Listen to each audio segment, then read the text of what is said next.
Welcome to TG5 speed news. ప్రధానమంత్రి నరేంద్ర మోదీ మాట్లాడుతూ ప్రపంచ క్రమంలో కొత్త మార్పు వస్తోందని పేర్కొన్నారు. పరిశోధన, అభివృద్ధి కోసం 1 లక్ష కోట్ల నిధిని కేటాయించామని, ఇది యువత సామర్థ్యాలను పెంచి కొత్త అవకాశాలకు మార్గం సుగమం చేస్తుందని తెలిపారు. ప్రైవేట్ రంగంలో పరిశోధన అభివృద్ధిని ప్రోత్సహించడం తమ లక్ష్యమని స్పష్టం చేశారు.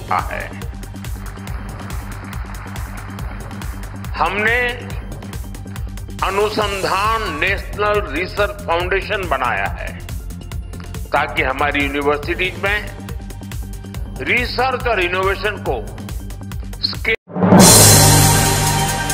జోగి రమేష్ వైద్య పరీక్షల సందర్భంగా ప్రభుత్వ ఆసుపత్రి వద్ద ఉద్రిక్తత నెలకొంది. ఆయన భార్య శకుంతల, కుమారులు రాజీవ్, రోహిత్ ఆసుపత్రికి చేరుకున్నారు. అనుచరులు భారీగా చేరడంతో తోపులాట చోటు చేసుకుంది. ఈ నేపథ్యంలో ప్రభుత్వ ఆస్తుల ధ్వంసం కేసు జోగి రమేష్ కుటుంబంపై నమోదైంది.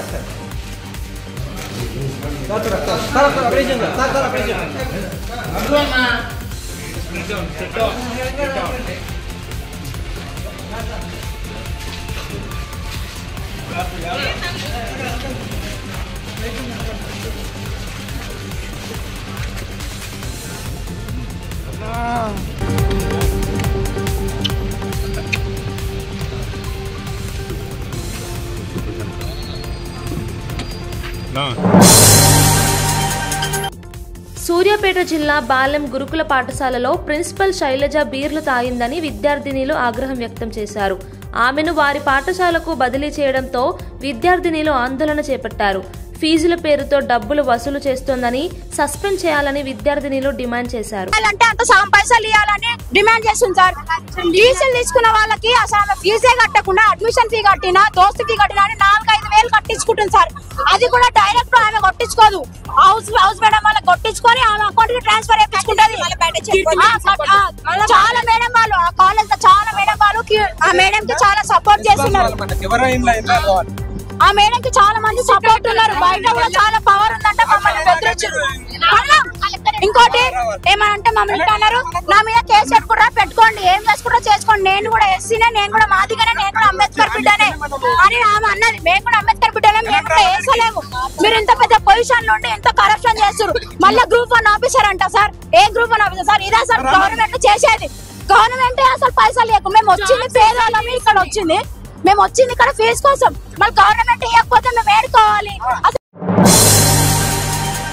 పాలకొల్లులో తుఫాన్ ప్రభావిత ప్రాంతాలను మంత్రి నిమ్మల రామానాయుడు పర్యటించారు. 490 చేనేత కుటుంబాలకు బియ్యం, నిత్యావసర సరుకులు అందజేశారు.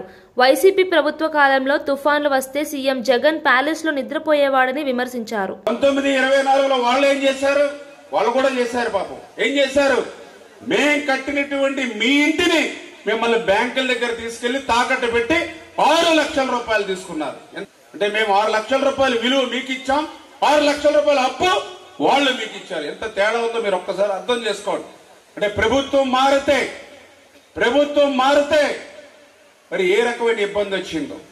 మనం వేసేటువంటి ఓటు అభివృద్ధి వైపు నడవాలి, మనం వేసేటువంటి ఓటు విధ్వంసం వైపు నడవకూడదు. అందుకు జరిగింది. ఇప్పుడు మీరు పాలకొల్లు టౌన్ లో దగ్గర 6,000 మంది టిక్కో లబ్ధిదారులు ఉన్నారు. ఆలోచన చేయండి. చంద్రబాబు నాయుడు గారి వల్ల మీకు 6 లక్షలు ఖర్చు పెట్టి ఇల్లు వచ్చింది. జగన్మోహన్ రెడ్డి వల్ల 6 లక్షల రూపాయలు అప్పు వచ్చింది. మరి కార్తీక సోమవారం సందర్భంగా తెలుగు రాష్ట్రాల్లో శైవ ఆలయాలు భక్తులతో నిండిపోయాయి. తెల్లవారుజాము నుంచే పవిత్ర నదుల్లో స్నానాలు ఆచరించి శివాలయాల్లో పూజలు, అభిషేకాలు నిర్వహించారు. భక్తులు కార్తీక దీపాలు వెలిగించి శివస్మరణతో ఆలయాలు మారుమ్రోగాయి.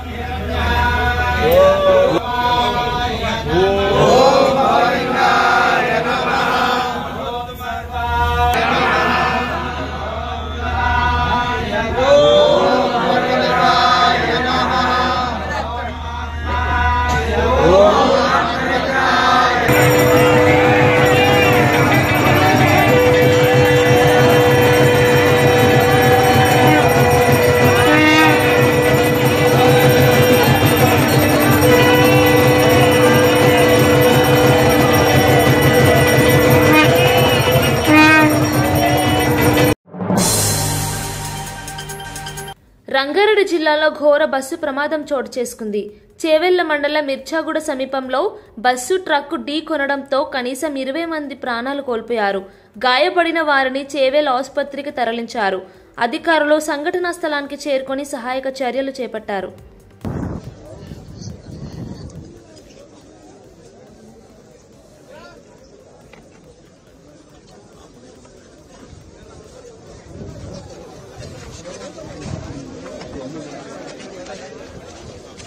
See, today morning, this bus of Vikarabad depot, while going towards Hyderabad, at that time the tipper was coming from Hyderabad side, from Chevella towards Vikarabad.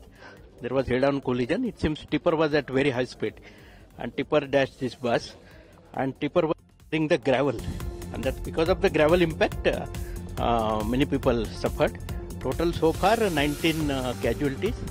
There are 10 women, 8 men, plus one small kid of 3 months old baby, and injured people with small injuries, they are in the Chevella Government Hospital. Those who have some major injuries, they are in Patnam Mahindra Reddy Hospital near Chevella, and some uninjured normal people, they have already gone to their home, so we are tracking them also. As per the conductor's statement, around 72 members were there in the bus. That is the information. We are verifying that also. Thank you.